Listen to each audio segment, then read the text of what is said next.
नमस्कार। सभी दर्शकों का बहुत बहुत स्वागत। मकर राशि पर चर्चा होगी, विस्तार से होगी और नई जानकारी दी जाएगी। मकर राशि पर मंगल और सूर्य का जो परिवर्तन होने जा रहा है उसकी तारीखें आप नोट कर सकते हैं और आपके ऊपर इसका क्या प्रभाव हो सकता है आपको ध्यान देना होगा। राहु केतु के प्रभाव क्या खास आपके लिए है और सितंबर मास में ये जो 4 ग्रह बदल रहे हैं और 4 तारीख हैं और चारों ही लगातार हैं, एक भी गैप नहीं है इसमें।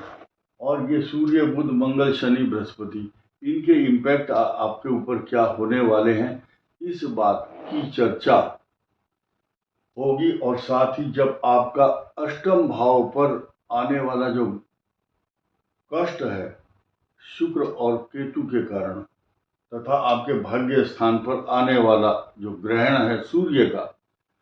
अब सूर्य ग्रहण आपके लिए ज्यादा महत्वपूर्ण इसलिए क्योंकि आपके अष्टम भाव का स्वामी ही सूर्य है और सूर्य पर ग्रहण होगा तो मकर राशि की व्यथा और पीड़ा देखने को मिलेगी। इसलिए इस वीडियो को आप थोड़ा सा ध्यान से सुने और इसमें बताई हुई बातों का अनुकरण और अनुसरण कर सकते हैं, आपके लिए हितकारी रहेगा। मकर राशि अपने आप में एक बहुत इंपॉर्टेंट जलचर राशि है और ये जलचर राशि मन चंचल, अशांत और एंजाइटी इमोशनल राशि है। अब एक नया खुलासा करने जा रहा हूं। शास्त्रों में लिखा है राहु की 3 दृष्टियां होती हैं। यहां जहां बैठा वो तो प्रभावित होता ही है स्थान, इसके बाद 5 और 7, 5वीं दृष्टि, 7वीं दृष्टि और 9वीं दृष्टि, 5, 7, 9। इसके अलावा कुछ शास्त्रों में ऐसा भी वर्णन आया है कि राहु 12वें स्थान में भी दृष्टि डालता है। इस दृष्टि से देखा जाए तो राहु 12वें भाव पर यानी कि मकर पर दृष्टि डालता है। मकर राशि पर राहु की दृष्टि का होना और ऐसी स्थिति में जब यहां ग्रहण भी हो, लेकिन अब कुछ ग्रहों के समीकरण पर जल्दी जल्दी मैं आपको दृष्टि डाल करके बताता हूं कि किनका बदलाव आपके लिए कैसा रहने वाला है। सबसे पहला बदलाव 13 तारीख को मंगल का होने वाला अगले सप्ताह। 13 तारीख को मंगल बदल करके यहाँ आएंगे, वही पोजीशन यहाँ रख करके आपको प्रतीकात्मक रूप से दिखाई जा रही है। आप ये समझिए ये स्थिति होगी 13 तारीख की।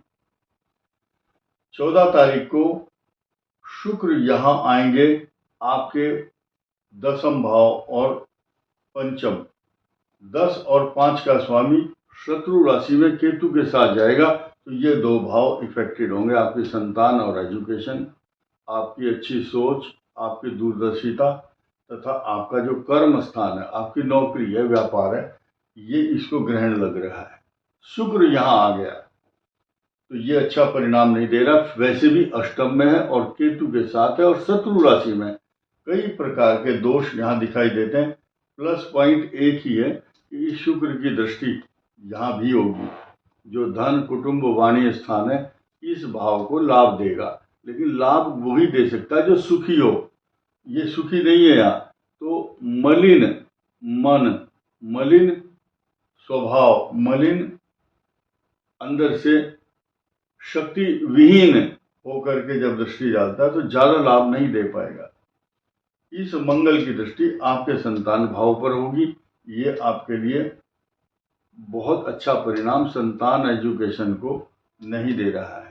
अच्छी सोच, अच्छे विचार, आप कुछ शुभ काम करने जा रहे हैं, ये मंगल आपको रोकेगा।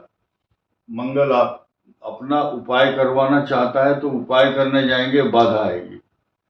मंगल ग्रह के ऊपर राहु की पूर्ण दृष्टि है तो ये अच्छा योग नहीं है।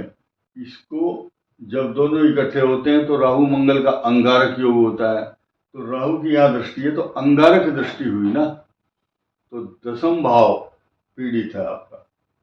और बुध 15 तारीख को यहाँ आएंगे और 16 को, यानी कि 50% राहत देने वाला बुध आपको 15 को आएगा, 16 को रात को 1 बजे के बाद फिर सूर्य बुध का जब मिलन होगा, कुल मिलाकर के 17 सितंबर के बाद इन दोनों ग्रहों से जो ऊर्जा आपको मिलेगी वो ऊर्जा आपकी संरक्षित, वो सेव होगी, बचत, यानी कि वही आपकी रक्षक रहेगी। ये ग्रह 2, 3 और ये ग्रह अच्छा परिणाम नहीं दे रहा है क्योंकि तीसरे और 12वें का स्वामी, लेकिन ये आपको धर्म कर्म में खर्च कराएगा, नुकसान से बचाएंगे बृहस्पति, क्योंकि यहाँ पर स्वग्रही दृष्टि है इनकी। मंगल पराक्रम भाव पर नहीं देख रहा है, पहले 13 तारीख से पहले दृष्टि है, लेकिन ये भी शत्रु दृष्टि, समसप्तक योग, राहु मंगल 180 डिग्री, तो ये हटी है दृष्टि, तो अच्छा हुआ और ये भाव आपके लिए अच्छे परिणाम देने वाला हुआ है। तो कुल मिलाकर के ये जो पोजीशन है अच्छी रहेगी। राहु अच्छा परिणाम नहीं दे रहा है, सिर्फ इस बात का परिचायक है कि राहु यहाँ सरप्राइज देता है। आपकी महादशा जिस प्रकार की चल रही होगी उसी हिसाब से ये जो है राहु अपने स्वरूप को बदल देता है। खराब ग्रह चल रहा है तो खराब फल देगा, क्योंकि ये शनि की राशि में है, इंडिपेंडेंट काम करता है, बृहस्पति की दृष्टि पूर्ण रूप से यहाँ है, ये पॉजिटिव चीज है। लेकिन खुद को, स्वयं को ये इंडिपेंडेंट समझ करके मन चाही अपनी जो गतिविधियां हैं वो कर रहे हैं राहु यहाँ पर बैठ करके।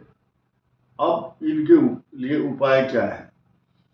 जब 2 ग्रहण हो इकट्ठे जिस महीने, तो उस महीने इनको 16 श्राद्ध होते हैं, 16 ही तिथि होती है, 16 ही प्रकार के संस्कार हैं, 16 ही प्रकार के श्रृंगार हैं। तो ऐसी स्थिति में 16 श्राद्ध में 16 तिथियां, हर एक तिथि को अगर आप घर के बड़े मेंबर हैं तो दूध, दही, अन्न या किसी भी स्वरूप में जब श्राद्ध करते हैं रोज करना चाहिए। अमावस्या जिस दिन लास्ट सूर्य ग्रहण होगा और वो आपके भाग्य स्थान पर होगा, अष्टम भाव का स्वामी पीड़ित होगा, ऐसे 16 दिन अगर श्राद्ध करते हैं तो आपके लिए जो आने वाली जो पीड़ा है, परेशानी है, कष्ट है, चिंता है, वो हट जाएंगी। अब ध्यान दीजिए, ये मंगल आपके लिए राजयोग कारक बनना चाहता है, लेकिन यहाँ दो पीड़ा है इसके सामने।